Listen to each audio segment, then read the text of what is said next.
ဝီရိုလက်ထဲမှာတန်ဖိုးမြင့်စမတ်ဖုန်းတစ်လုံးနဲ့ရှိတယ်ကင်မရာကလည်းကောင်းတယ်ဒါပေမဲ့ဓာတ်ပုံရိုက်လိုက်တိုင်းအစင်မပြေဖြစ်နေတယ်ဆိုရင်တော့ဒီဗီဒီယိုလေးနဲ့အကြံပေးပါရစေဓာတ်ပုံတစ်ပုံရိုက်တယ်ဆိုတာဟာပုံထွက်ရင်ပြီးရောရိုက်ကြတာမဟုတ်ပဲမိမိမျက်လုံးနဲ့မြင်ရတဲ့ခံစားချက်ကိုလူတိုင်းသိမြင်နိုင်အောင်ခံစားပုံဖော်တဲ့အရာပဲဖြစ်ပါတယ်ဓာတ်ပုံတွေဟာကြပြားတွေလူရွတ်ဖက်ပြကြမလို့ပဲမျက်လုံးနဲ့မြင်လိုက်တာနဲ့ရိုက်ထားတဲ့သူရဲ့အတွေးနဲ့ပုံရိပ်ကိုထင်ရှားစေပါတယ်1 composition ကိုနားလည်အောင်လုပ်ပါ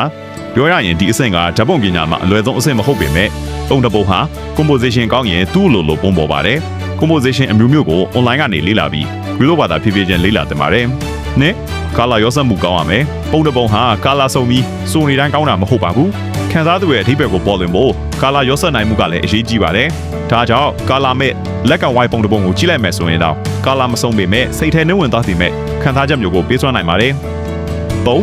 ကင်မရာပါရာမီတာတွေကိုနားလည်အောင်လုပ်ပါ modern smartphone အများစုကတော့ shutter pattern ကိုတစ်ချက်တည်းနှိပ်လိုက်တာနဲ့ဘာမှချိန်စရာမလိုအောင်ကောင်းတဲ့ပုံတွေထုတ်ပေးနိုင်ပါတယ်။ဒါပေမဲ့အဲ့ဒါဟာမိမိကိုယ်တိုင်စီကလာတဲ့ခံစားချက်မျိုးမဟုတ်တဲ့အတွက်ကိုဖော်ပြခြင်းတဲ့အရာကိုလုံးဝထင်ဟပ်စေမှာမဟုတ်ပါဘူး။ shutter speed, ISO, aperture, focal length, exposure, white balance စတဲ့ပါရာမီတာတွေကိုကောင်းကောင်းနားလည်မှသာကိုယ့်ရဲ့ခံစားချက်နဲ့ကိုက်ညီတဲ့ပုံတစ်ပုံကိုရိုက်ယူနိုင်မှာပဲဖြစ်ပါတယ်။